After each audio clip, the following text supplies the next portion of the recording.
नमस्कार, आप सुन रहे हैं उत्तर प्रदेश संस्कृति विभाग के रेडियो जयघोष का कार्यक्रम रंगशाला, जिसमें मैं समरीन आप सभी का हार्दिक स्वागत करती हूं। आज हमारे स्टूडियो में हैं भारतेंदु नाट्य अकेडमी में स्टेज क्राफ्ट के रंग प्रशिक्षक गोविंद सिंह यादव। प्रयागराज मूल के गोविंद ने कभी भी अपने आप को किसी सीमा में नहीं बांधा। उन्होंने एक और जहां कथक की प्रारंभिक शिक्षा ली, वहीं तबला वादन के बारे में भी मूलभूत जानकारियां हासिल की। भारतेंदु नाट्य अकेडमी और राष्ट्रीय नाट्य विद्यालय से प्रशिक्षित गोविंद की वर्तमान में एक हुनरमंद, प्रकाश परिकल्पक और नाट्य निर्देशक के रूप में अपनी एक अलग पहचान है। आपने भारतीय शास्त्रीय नृत्य प्रस्तुतियों की मंचीय प्रस्तुतियों के लिए ही नहीं, विदेशों में भी स्टेज लाइट डिजाइन की है। आइए आपकी मुलाकात कराते हैं गोविंद सिंह यादव से। बहुत बहुत स्वागत है आपका। थैंक यू, धन्यवाद। सबसे पहले तो मैं आपसे यही जानना चाहूंगी कि देश के अन्य युवाओं की तरह आपने इंजीनियर, चिकित्सक के ख्वाब क्यों नहीं देखे, क्योंकि वो बहुत स्टेबल एक प्रोफेशन है जिसके बारे में कहा जाता है कि आप एक बार डॉक्टर या इंजीनियर बन गए तो फिर फ्यूचर सिक्योर है। ऐसे में अभिनय बहुत अनसर्टेन है। कैसे ख्याल गया या कैसे ये आपकी जिंदगी में शामिल हुआ? मैं कहना चाहूँगा कि वैसा नहीं कि मतलब शुरू से ही रंगमंच के बारे में सोचा था। रंगमंच करता था, क्लास 8 से करता था, बाल भवन में जाके करता था और बहुत समय तक किया। लेकिन शुरू में मन में यही था कि डॉक्टर बनना है। अच्छा था? हाँ, इसलिए बायो पढ़ा, इंटर तक मैंने बायो किया है। अच्छा। लेकिन डॉक्टरी की पढ़ाई में पैसे बहुत लगते हैं, मतलब पैसे चाहिए, संसाधन चाहिए। तो कुछ समय बाद रियलाइज हुआ कि वो संसाधन, पैसे है नहीं तो क्या किया जाए, कोई ऐसी चीज चूज की है जिसमें लॉन्ग टर्म में काम किया जा सके। जी। तो वो ख्वाब ही रह गया, छूट गया। हाँ। फिर ये हुआ कि ग्रेजुएशन में पहुंचे तो ये था कि इकोनॉमिक्स से रिलेटेड एक अलग तरह की जॉब आती है, तो इकोनॉमिक्स लिया था पढ़ने के लिए। लेकिन वो भी लगा कि नहीं। इन सब के दौरान साइड में ये जरूर था कि रंगमंच चल रहा था। अच्छा। ये सब ख्वाब विचार तो चल ही रहते थे। रंगमंच मतलब एक स्टेब्लिश लाइफ के लिए या एक स्टेबल लाइफ के लिए अगर मैं कहूँ तो आपने एक प्रोफेशन अलग चुना था और शौक के तौर पर आपका रंगमंच शौक ही था। शौक का प्रोफेशन बन गया, पता ही नहीं चला। अच्छा। क्योंकि हुआ ये कि धीरे धीरे करता रहा। ग्रेजुएशन हुआ और उसी दौरान, ग्रेजुएशन के दौरान ही मैंने कथक सीखना शुरू कर दिया था। अच्छा। और एक कथक की बात आ जाती है कि कथक सीखना है। क्यों सीखना है? क्योंकि थिएटर करने के लिए एक डांस फॉर्म की जरूरत है। अच्छा। तो डांस फॉर्म की जरूरत है, चलो कथक सीख लेते हैं। हाँ। कथक सीख लेते हैं, मतलब ऐसा कुछ नहीं था कि मतलब जाके प्रोफेशनली सीखना है, जानना है, समझना नहीं। हाँ, सीख लेते। हाँ। ऐसे ही चले गए। मतलब उसकी भी एक कहानी है, बताऊंगा बाद में।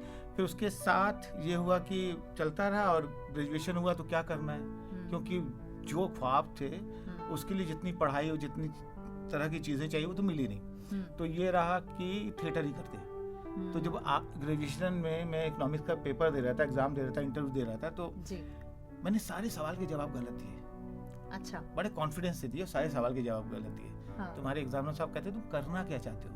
हाँ। मैंने अच्छे से बोला कि मैं पास होना चाहता हूँ, मुझे एनएसडी करना है, मुझे पास कर दीजिए। हाँ। उन्होंने पास भी कर दिया। अच्छा। हाँ, मैं पास हो गया, मतलब फेल नहीं हुआ। क्या वजह था, क्या कारण था? हाँ। क्योंकि मेरा काम था कि मुझे ग्रेजुएशन के बाद एनएसडी करना है। हाँ। तो ग्रेजुएशन हुआ, उसके बाद मैंने अप्लाई किया एनएसडी बीने, और बीने मेरा सिलेक्शन हो गया।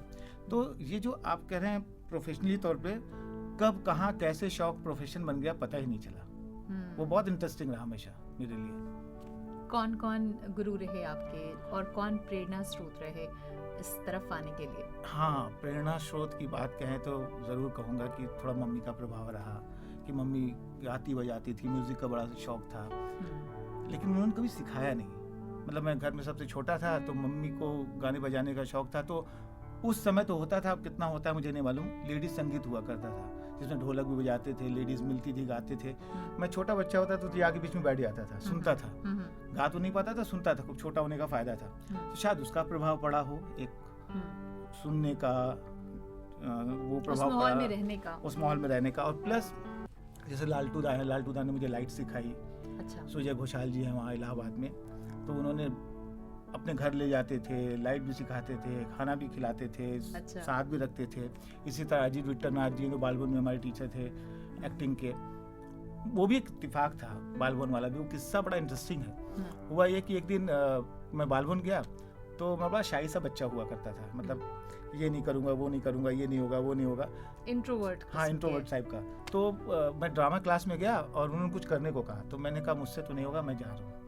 तो उन्होंने कहा जब मुझसे होगा नहीं तो भागो यहाँ से। भगा दिया मुझे और मैं बाहर जाके रोता रहा, बहुत समय तक रोता रहा कि रोते रोते रोते रोते फिर ये हुआ कि नहीं मुझे तो करना है, मुझे जाना। अंदर गया, मैंने कहा करना है। तो उन्होंने बोला कि अगर करना है तो ना मत कहना कभी, अगर तुम ना ही कर रहे हो तो तुमसे कभी होगा नहीं। तो वो दिन है और आज का दिन कभी मैंने ना नहीं बोला। कोई भी काम होता है तो मैं कहता हूँ हाँ कर लूंगा, आए या ना आए। तो इस तरह से बाल भवन में थिएटर शुरू होता है कि मतलब सर के कहने से कि चलो करो, लेकिन ना बोल दोगे तो तुम्हें सिखाएगा कौन, कोशिश तो करो।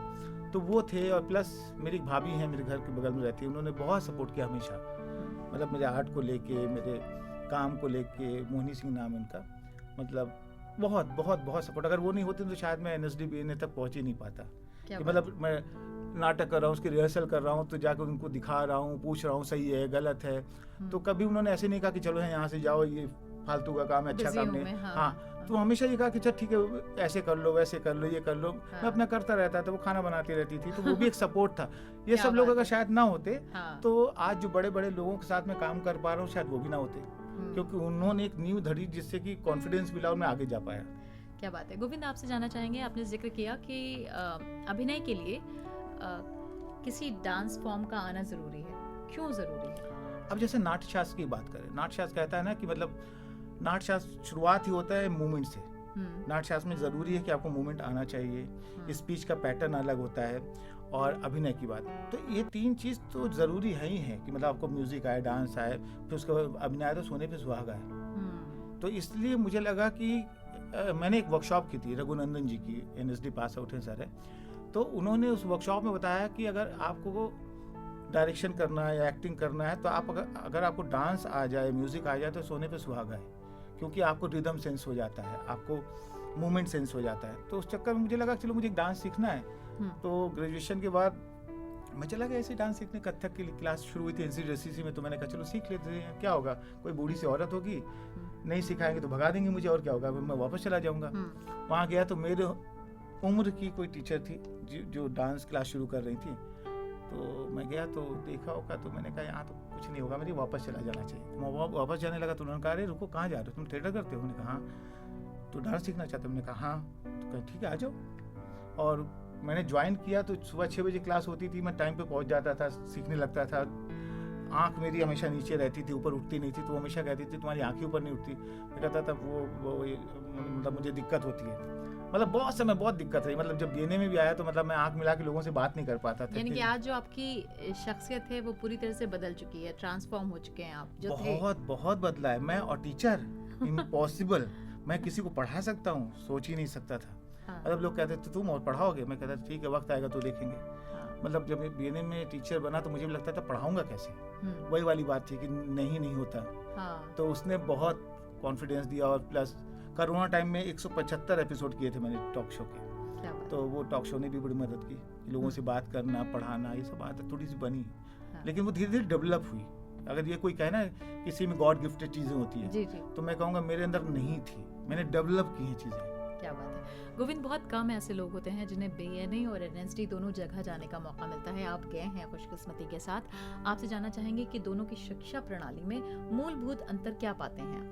एक प्रदेश है और एक राजधानी है, ये बहुत बड़ा अंतर है। तो उससे देखने का नजरिया बदल जाता है।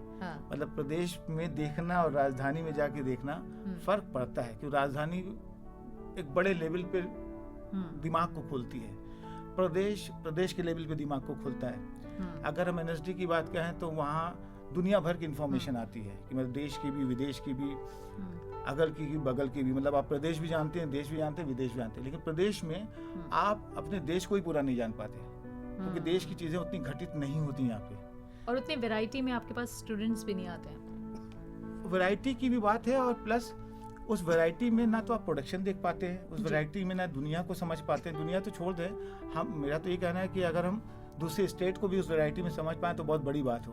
तो वो भी कहीं मिस होता है। अब NSD जाने के बाद दिमाग और खुला कि NSD के अलावा भी एक दुनिया है जहाँ बहुत काम होता है।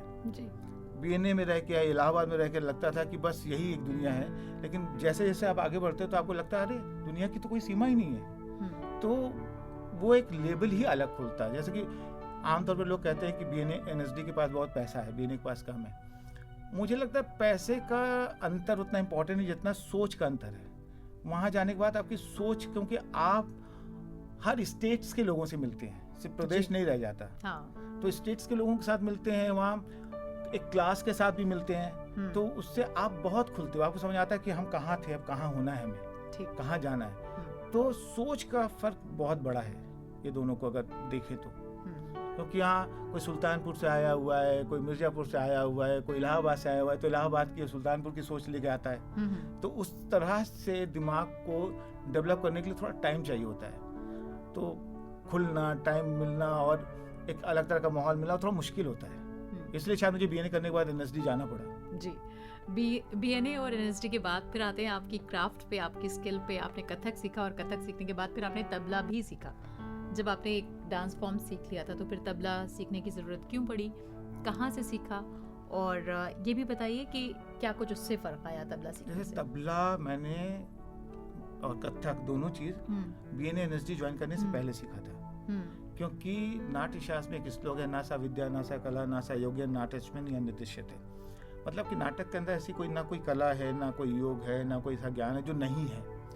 तो उसी को ध्यान में रख के ये हुआ कि जो सीख लिया जाए अच्छा है। शुरू में पेंटिंग भी करता था मैं, तो पेंटिंग में भी हाथ ठीक ठाक ही था, खराब नहीं था। तो कुछ दिनों पेंटिंग किया, फिर उसके बाद 2 साल मैंने तबला किया, और फिर लोगों ने कहा कि तबला वाला हमेशा पीछे होता है। तो एक दिन लग गया कि पीछे वाली चीज़ तो मुझे करनी नहीं, मुझे एक्टिंग करनी है, मुझे आगे आना है। तो मैंने तबला छोड़ दिया। अच्छा, क्योंकि छोटा था तो मतलब समझ नहीं थी ना, तो छोड़ दिया उसको कि आगे और सीखना है। तो छोड़ के फिर ये हुआ कि कथक भी ये हुआ कि एक वर्कशॉप की थी, मैंने बताया कि उससे कथक में आ गया। तो जो थोड़ा थोड़ा सीखा, ऐसा नहीं कि वो खराब हुआ। आज मैं जब डांस की लाइट्स करता हूँ, कथक की लाइट्स करता हूँ, तो मुझे रिदम सेंस है। मेरी लाइट रिदम के हिसाब से चल पाती है, मैं रिदम को पकड़ पाता हूँ। मुझे सम पता है, मुझे कवित पता है, मुझे भाव पता है, मुझे इमोशन पता है। वो वही है जो कथक में होते हैं, जो मैंने सीखा था। तो मैं अपनी लाइट को उस तरह से मूवमेंट दे पाता हूँ। बहुत सारे कनेक्टेड है, सब कनेक्ट हो जाता है। इसलिए डांस वाले हमेशा बहुत प्रेफर करते हैं मुझे, क्योंकि तुम्हारी लाइट एक अलग तरह की होगी, क्योंकि मैंने सीखा है। एक बार मैं मालविका सारूकाई जी के साथ काम कर रहा था, भरतनाट्यम में उनका बहुत बड़ा नाम है मैडम का जी। तो उन्होंने कहा मुझे कि तुम भरतनाट्यम भी सीख लो, तुम कथक की लाइट बहुत अच्छी करते हो। मैंने कहा मैडम ये तो बड़ा वो हो जाएगा कि जितने सारे फॉर्म्स की मैं। क्या लगता है क्या कुछ रह गया है सीखना? अरे जितना सीखना जो मन का है कि सीखना है लेकिन वक्त नहीं है, या फिर आगे सीखेंगे, ऐसे क्या चीजें हैं जो मन करता है कि ये भी सीखें? मतलब मुझे तो हमेशा लगता है जो चीजें सामने आ जाए वो सीखने का मन कर जाता है। जैसे कि कुछ दिन पहले ये था नेट करना है, तो नेट के पीछे लग गया कि नेट करना है, पीएचडी करनी है। तो पीएचडी भी अब कर ही रहा हूँ, लाइट के ऊपर ही पीएचडी कर रहा हूँ। अच्छा। राजा मान सिंह तोमर यूनिवर्सिटी से, क्योंकि ये था कि पीएचडी भी कर लेते हैं। पीएचडी का वैसे भूत मुझे पहले कभी नहीं था, बीएनए आके लगा कि पीएचडी भी करना जरूरी है। तो मैंने कहा चलो ये भी कर लेते हैं। तो उसकी भी तैयारी शुरू कर दी, वो भी कर रहा हूँ। तो सामने क्या क्या चीज़ें नहीं आती हैं उसके ऊपर निर्भर करता है। जैसे पढ़ाना भी अपने आप में ये था कि एक दिन लगा एनएसडी में रहते रहते लाइट करते करते कि अरे क्या मैं ऐसे ही मर जाऊंगा क्या, इतना सारा चीज़ सीख लिया। तो लोगों को बांटना भी है कुछ जी। तो बांटने के शौक ने मुझे टीचर बना दिया कि नहीं मुझे टीचिंग करनी, मुझे लोगों को पढ़ाना है, मुझे देखना है कि मैं पढ़ा सकता हूँ कि नहीं। ये सारे शौक ने मुझे आगे बढ़ाया। शौक होना बहुत ज़रूरी है कि मैं आपका शौक नहीं मरना चाहिए। शौक होगा तो शायद बढ़ती रहेंगी कुछ ना कुछ करने की। क्या लगता है आपको गोविंद के आजकल के वक्त में रंगकर्म क्या सिर्फ एक सीढ़ी बनकर रह गया है सीरियल्स और फिल्मों तक पहुंचने के लिए, क्योंकि इससे जीविका चला पाना थोड़ा सा मुश्किल लगता है? वो उनके लिए जो काम नहीं करते, जो काम करते हैं वो आज भी जीविका चला रहे हैं और चला सकते हैं। आपको अपने काम में अच्छा बनना पड़ेगा, परफेक्शन लाना पड़ेगा, तब जाके आप उसमें कर पाएंगे। आजकल के दौर में सबसे बड़ी दिक्कत ये है कि लोग हर चीज़ में हड़बड़ाए हुए हैं, जल्दबाजी है, उनको जल्दी से कुछ चाहिए। भाई जल्दी से कहीं कुछ नहीं मिलने वाला, कोई एक चीज़ को तो अच्छा बनाइए। अगर कोई कहता है कि मैं लाइट अच्छी करता हूँ, तो लाइट के पीछे मेरा 30 साल है। अगर मैं आज लाइट कर रहा हूँ तो मैं बीएनए आने से पहले लाइट कर रहा था, उसके बाद भी लाइट कर रहा था, उसके बाद भी लाइट कर रहा हूँ। उसी के लिए मैंने कोरिया गया हूँ लाइट के लिए। मैंने इतनी लाइट की है रेपेट्री में। एनएसडी रंगमंडल में मैंने 2008 से लेके 2021 तक काम किया है। वहाँ भी लाइट ही करता था, प्रबंधक था लेकिन लाइट करता था। और वहाँ पे हर साल 100 शोज़ होते हैं, एक साल में 100 शोज़ करने कंपलसरी है। फिर उनके फेस्टिवल्स होते हैं एक महीने के। तो अगर आप 100 शोज़ कर रहे हैं, बाहर भी कुछ कर रहे हैं, तो एक साल में अगर आप 150-200 शोज़ कर रहे हैं और 8 से लेके 21 तक लगातार कर, दिमाग कैसा बना होगा लाइट को लेके। तो सारा रियाज है, छोटे बड़े, अदिति जी के साथ शो करना, मालविका जी के साथ शो करना, तो करते करते करते करते आपका दिमाग भी तो बन रहा है। आप जितना प्रैक्टिकल करते हैं दिमाग भी तो बन रहा है। कोई कहे कि गोविंद आज बन गया तो आज ही नहीं बना है, ये 30 साल भी हैं का सफर तय किया जिसने है बनाया आपने। है। हाँ, बिल्कुल। ये तो हो गई क्राफ्ट के बारे में, लाइट के बारे में बात करने की। रंगमंचीय प्रस्तुतियों की अगर बात करें तो जिसमें आपने अभिनय किया है, शुरुआती जो पहला एक्सपीरियंस था उसके बारे में बताइए, और जो दिल के सबसे ज्यादा करीब है उस अभिनय के बारे में भी हमें बताइए, उस किरदार के बारे में। वैसे अभिनय से मुझे हमेशा कम लगाव रहा, हमेशा से लाइट और डायरेक्शन में ज्यादा रहा है। तो अभिनय किया है शुरुआती दौर, हर कोई आता है थिएटर में अभिनय के लिए ही आता है, हर किसी को मन होता है कि शाहरुख खान के बराबर वो कैसे पहुंचेगा, हर कोई ये सपना लेके आता है। लेकिन उसका सपना और हकीकत कहाँ जाने वाला है वो काम करते करते डिसाइड होता है। करेक्ट। जैसे कि अगर मैं कहूँ कि मैं लाइट तक क्यों पहुंचा, तो मुझे लगा कि मुझे पेट भरना ज़्यादा ज़रूरी है पहले। तो मैंने वो चीज़ चूज़ की जो पेट भर सकती है, आपको पैसा दे सकती है। तो बहुत समय तक मैं भी अभिनय करता रहा, फिर मुझे धीरे से लगा कि मेरी ज़रूरत दूसरी है। तो पहले ज़रूरत पूरी की जाए, क्योंकि जब पेट भरा होगा, आप ठीक से रह पाएंगे, तब आप अभिनय कर पाएंगे। तो मैंने उस लाइन को धीरे से छोड़ ही दिया बहुत समय तक। तो मैंने लाइट चूज़ किया, क्योंकि लाइट डिज़ाइनर्स को या लाइट वाले को कभी भी लोग बुलाते हैं तो उसको पेमेंट ज़रूर करते हैं, कॉस्ट्यूम वाले ज़रूर करते हैं, सेट वाले ज़रूर करते हैं, लेकिन एक्टर को थिएटर में कोई पेमेंट नहीं करता। एक विडंबना भी है, बड़ा कम होता है उसका पेमेंट, लेकिन इन सब चीज़ों के साथ कंपलसरी है। तो मैंने कहा उस आर्ट में जाए जहाँ से मैं जुड़ के बहुत आगे तक जा सकता हूँ, वहाँ लोग भी कम है। इस फील्ड में लोग आते नहीं हैं, बहुत कम लोग आते हैं, हर कोई अभिनय करने आता है, हर चौथा आदमी। तुमने कहा नहीं, मुझे कुछ समय NSD भी गया तो डिज़ाइनिंग ही लिया, डिज़ाइन डायरेक्शन ही लिया, अभिनय नहीं लिया। मैंने कहा अभिनय नहीं करूँगा मैं। हाँ, लेकिन शुरुआती दौर में अभिनय से ही मैं आया था। कुछ प्लेस किए, कुछ क्या बहुत सारे प्लेस किए जिसमें मेन रोल भी किए। BNA भी आया तो BNA मुझे रोल ही नहीं मिला बाय चांस।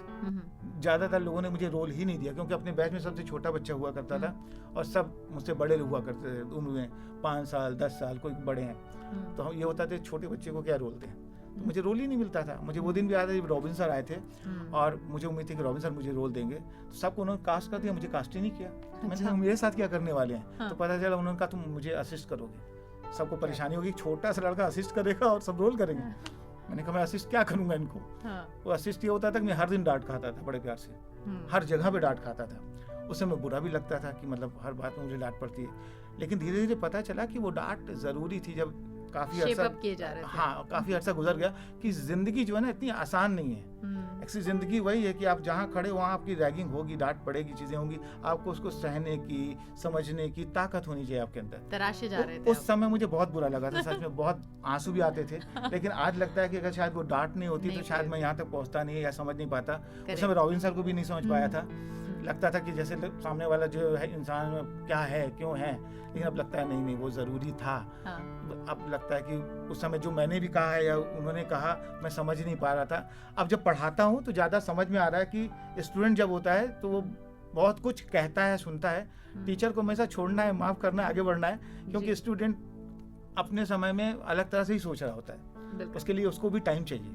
तो वो अच्छा था, उसने भी एक सोच डेवलप की। जी गोविंद, आपसे जानना चाहेंगे कि साल 2008 में प्रकाश परिकल्पना के लिए संगीत नाटक अकेडमी नई दिल्ली द्वारा उस्ताद बिस्मिल्लाह खां युवा पुरस्कार आपको मिला, और फिर साल 2018 का मनोहर सिंह पुरस्कार आपको मिला जो राष्ट्रीय नाट्य विद्यालय द्वारा आपको दिया गया। ये सफ़र आपके लिए कैसा रहा और कैसा महसूस किया आपने जब इतने साल बाद आपके काम को रिकग्निशन मिला? पुरस्कार माने रखते हैं?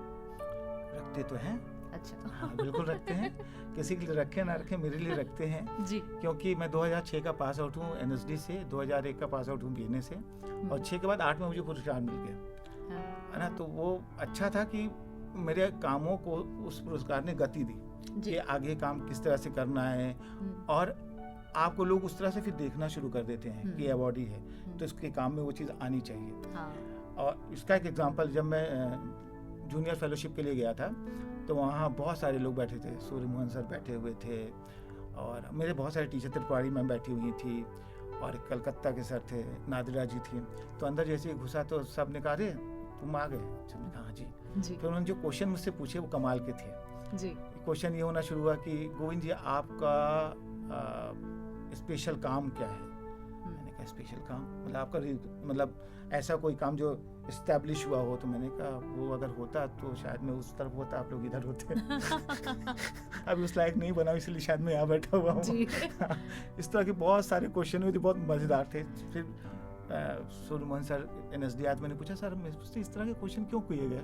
तो क्या तुम तो लाइट करते ही हो, तुम्हारा बहुत समय का एक्सपीरियंस है, तुमसे इस तरह की बातें इसलिए की गई थी क्योंकि बस हो गई तुमसे, वो सीनियर फेलोशिप वाले क्वेश्चन तुमसे पूछ लिए गए। मैंने कहा कोई बात नहीं, लेकिन वो बड़े मज़ेदार थे मेरे लिए। मैं कहा नहीं ठीक है। तो मतलब आपको अवार्ड के बाद लोगों का देखने का नज़रिया बदल जाता है, और अगर आप काम कर रहे हैं तो आपके काम का तरीका बदल जाता है जी। तो ये तो है। और दूसरा, जैसे मनोहर सिंह अवार्ड मिला था, वो तो अनोखा ही था मेरे लिए, कि उसकी भी कहानी है, वो कहानी ज़रूर मैं बोलना चाहूँगा जी। NSD में मैंने इंटरव्यूज दिए थे लाइट डिज़ाइनिंग के लिए जी। उसमें मेरा सिलेक्शन नहीं किया गया, ठीक है, उसमें किसी और का सिलेक्शन हुआ, और उसी साल मुझे अवार्ड दिया गया, मनोहर सिंह अवार्ड NSD का।